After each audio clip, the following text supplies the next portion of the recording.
For advertisement, call 8125893028. Our Gmail maxtvtelugu@gmail.com. Max TV ప్రేక్షకులకు నమస్కారం. నేను మీ శ్రావ్య. ప్రస్తుతం మనం దిల్సుఖ్ నగర్లో ఉన్న శ్రీ సమ్మక్క సారక్క జ్యోతిషాలయంలో ఉన్నాం. ఇక్కడ ఎలాంటి సమస్యలున్నా, ప్రేమ సమస్యలు, పెళ్లి సమస్యలు, సంతాన సమస్యలు, ఎలాంటి సమస్యలున్నా మనకి చెప్పడానికి మనతో పాటు ఉన్నారు ప్రముఖ జ్యోతిష్య పండితుడు కోయదర శ్రీనివాసరాజు గారు. మరి గురుగారితో మాట్లాడి అనేక సందేహాలను తెలుసుకుందాం. నమస్కారం గురుగారు. ఓం నమ శివాయ, ఓం నమ శివాయ. జై కొండదేవత అమ్మవారు పరబ్రహ్మ పరమాత్మ నమః జగతుర్తి పరయ బ్రహ్మ హరిహరాయ శ్రీ గుణాత్మవే సర్వగవతిగామి దర్శ దర్శ దత్తాతిర నమసంతిని సిద్ధి కురు కురు కురు కురు కురు స్వహ. ఓం నమ శివాయ. చెప్పు తల్లి.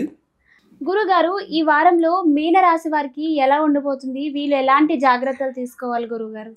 ఈ మీనరాశి వాళ్ళకి అదృష్ట గడియలు, రావు గడియలు, స్థాన గడియలు, పూజ గడియలు చాలా వరకు ఈ మీనరాశి వాళ్ళంటే వీళ్ళకి తెలివితేటలు ఎక్కువగా ఉంటాయి, ఆలోచన పెద్దగా ఉంటుంది. కాబట్టి వీళ్ళు ఏ కార్యక్రమం కానీ, ఏ పనైనా కానీ, ఎంతలా పనైనా కానీ సులభంగా తెలుసుకోగలుగుతారు, సులభంగా పని మూవ్ అవుతారు, అంటే ముందుకు వస్తారు. మరి ఈ మీనరాశి వాళ్ళకి మెయిన్గా అదృష్టము, జీవితము, లలాటకము, యోగము, నక్షత్రము, స్థానబలం. వీళ్ళకి స్థానబలంలో మార్పులు కొన్ని రాబోతున్నాయి. అంటే ఇల్లు కట్టడం కానీ, లేదు ఒక ఇల్లు కొనటం కానీ, లేదు ఉన్న ఇల్లు మార్చి దాన్ని డెవలప్మెంట్ చేయటం కానీ, గృహం అనేది వీళ్ళకి చాలా ఇంపార్టెంట్ అనేది టైం అనేది వచ్చింది. మరి ఇప్పుడు వీళ్ళు ఉండే ఇంట్లో అంత వెలుగు అనేది కనబడతలేదు.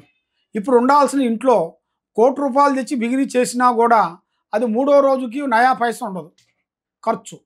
కాబట్టి ముందు వీళ్ళ మీద ఉండాల్సిన ఆ దోష నివారణ వలన, ఆ స్థానం మీద ఒక దోషం వలన, లేదు అది వాస్తు దోషము, లేకపోతే దాని మీద ఏదైనా చెడు ప్రయోగాలు జరగటము, ఏదో శికాకులు కొన్ని జరగటము, అలాంటి జరిగిన దాని వలన ఆ ఇంట్లో మనకి కలిసి రాక, మనం ఎంత టాలెంట్ ఉపయోగించుకున్నా కూడా అక్కడ మనకి పనికి కాకోకుండా, మనం ఎంత టాలెంట్ చూపించినా కూడా ఆ పని మనకి చేతికి వాడికి వచ్చి నోటికి అందుకోకుండా పోవటం, ఇలాంటివి కొన్ని జరుగుతుంటాయి.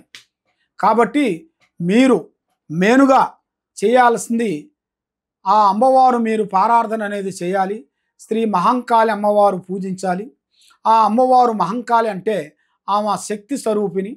మహంకాళి అంటే మనకి ఎల్లమ్మ, పోచమ్మ, ఎంకమ్మ, పోలేరమ్మ, మావిళ్ళమ్మ, మనకి 101 మంది అమ్మవార్లు. ఈ 101 మంది అమ్మవార్లలో ఏ దేవుణ్ణైనా సరే అమ్మవారిని మీరు పూజించండి. ఆ అమ్మవారు వలన మీకు అష్ట ఔశ్వర్యాలు, భాగ్యభోగాలు, మనశ్శాంతి, ఆరోగ్య శాంతి, లక్ష్మీ శాంతి, గృహశాంతి అన్నీ మీకు వర్తిస్తాయి.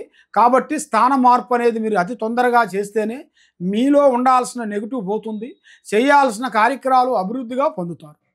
ఓం నమ శివాయ. చూసారు కదండి, గురువుగారు చెప్పింది తప్పకుండా ఫాలో అవ్వండి. మీకు ఎలాంటి సందేహాలున్నా, ఎలాంటి సమస్యలున్నా ఇక్కడ ముఖం చూసే జాతకం చెప్తారంట.